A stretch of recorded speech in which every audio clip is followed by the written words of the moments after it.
For many were coming and going, and they had no leisure even to eat.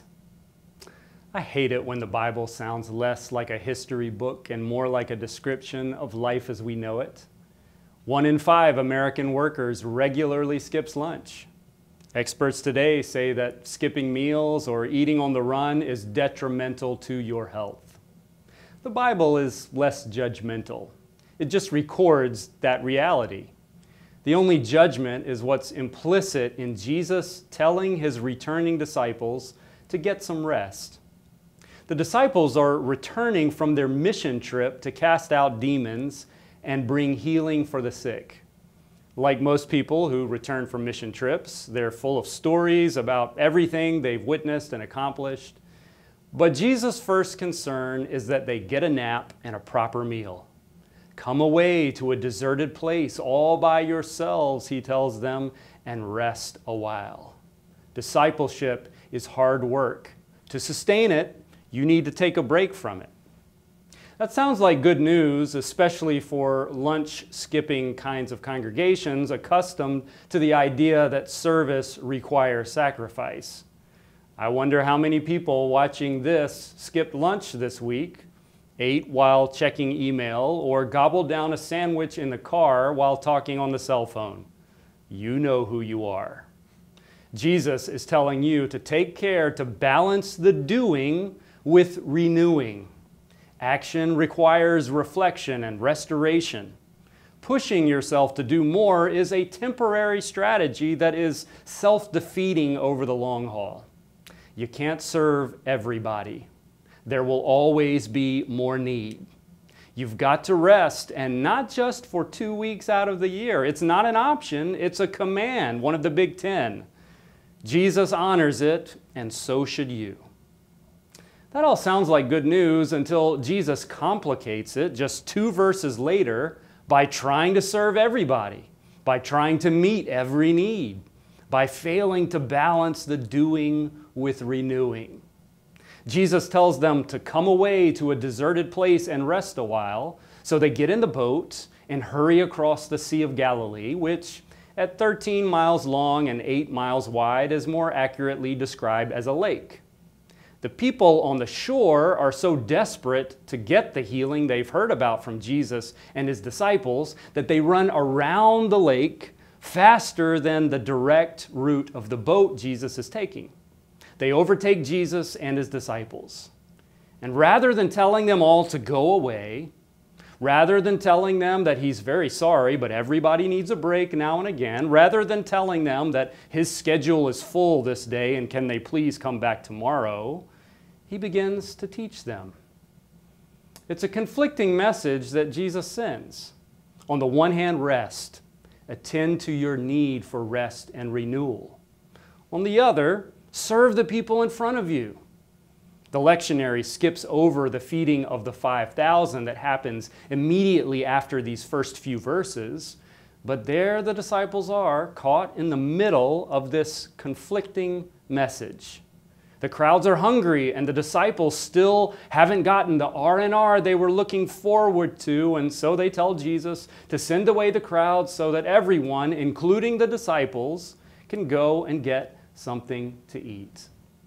But Jesus tells them to give the people something to eat. It's a conflicting message that Jesus sends, which is probably why the church continues to send the same confusing message. Slow down. Observe Sabbath. Resist the culture of busyness.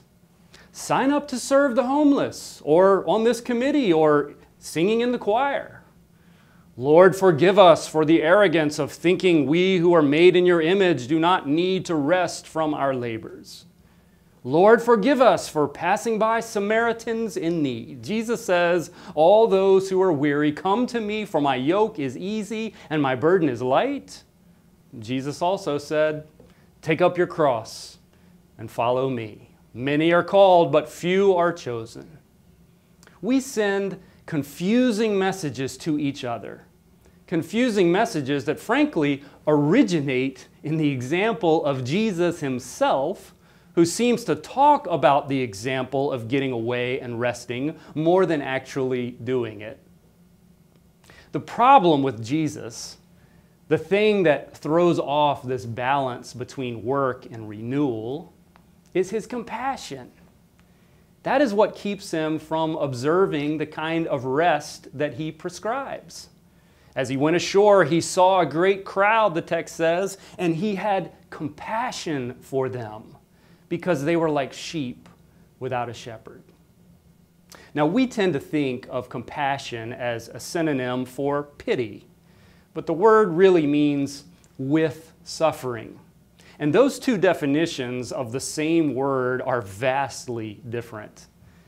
As the theologian Douglas John Hall writes, pity is something you can manage from afar, not compassion.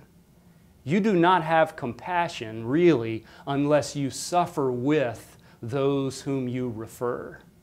The precondition for compassion, he says, is unconditional solidarity with the ones for whom you feel it.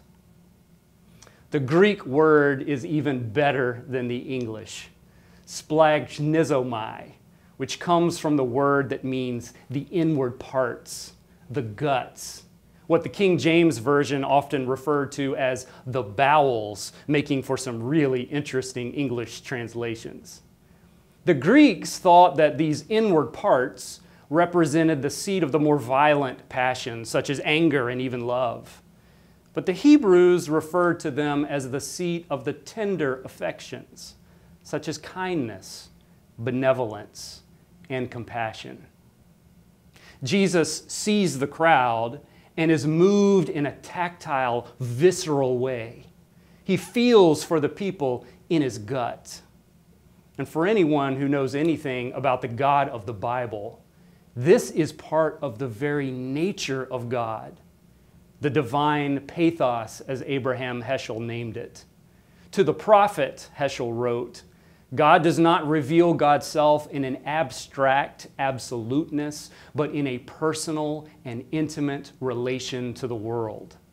God does not simply command and expect obedience. God is also moved and affected by what happens in the world. God is concerned about the world and shares its fate. Indeed, this is the essence of God's moral nature, God's willingness to be intimately involved in the history of human beings. That's the problem with Jesus. His compassion overrides his concern for himself. His compassion drives him to give more than what is good for his own well-being. It's the same problem that's driven God to work exoduses for suffering people even when they don't deserve it, or to grant forgiveness even when we don't deserve it, or to welcome home prodigal sons, ungrateful daughters, even when we don't deserve it. And when we follow a God like that, it is tempting to conclude that we should ignore Jesus' admonitions to go away and rest a while. That Jesus speaks these words about rest and doesn't really mean them. That we should always put the needs of others before the needs of ourselves in every case, in every circumstance. But I think this capacity always to be moved by compassion at the sight of human need might just be what sets God apart from human beings. There are limits to our wells of compassion, and God knows it. We can only give for so long until we need to find restoration and renewal. Those who neglect that need burn out or use other people to feed their own empty places, or coat themselves in thick shells to protect them from other people's suffering. Our spirits need rest and renewal, and God seems to know it. Thomas Merton wrote that there is a pervasive form of modern violence to which the idealist most easily succumbs: activism and overwork. The rush and pressure of modern life, he says, are a form, perhaps the most common form of its innate violence. to allow oneself to be carried away by a multitude of conflicting concerns, to surrender to too many demands, to commit oneself to too many projects, to want to help everyone and everything is to succumb to violence. The frenzy of the activist, he says, neutralizes his or her work. It destroys the fruitfulness of his or her work, because it kills the root of inner wisdom, which makes work fruitful.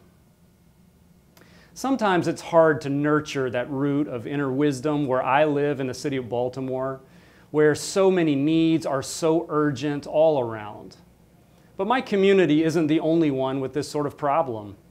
This sense of urgency runs deep in churches all across the country. No one wants to be caught slacking off from their cross-bearing duties. No one wants to be accused of being one of those goats who saw Jesus in need and didn't respond. No one wants to be one of the negative characters who passed by someone in need in the story of the Good Samaritan. Even so, we best pay attention to the root of inner wisdom which makes our work fruitful. We start by recognizing that the church makes a serious error when we turn the stories of Jesus only into moral examples that we are to follow without also naming the distance between us and God. We are called to be imitators of Jesus, yes, but also to recognize that we are not Him. Our wells of compassion are not as deep as those of the God we serve. This truth defines both the good news about God and the spiritual work to which we are called. Jesus seems to know that the best way for disciples like us to deepen our compassion, our ability to share in the suffering of others, and become the kinds of healing that God calls and nurtures for this broken world, is to take time for renewal and reflection, to meditate on the abundance of God's grace, which leads to a deepening of our own, to cultivate space, to breathe in God's grace just as surely as we breathe it out. Life requires both types of breathing. So does faith.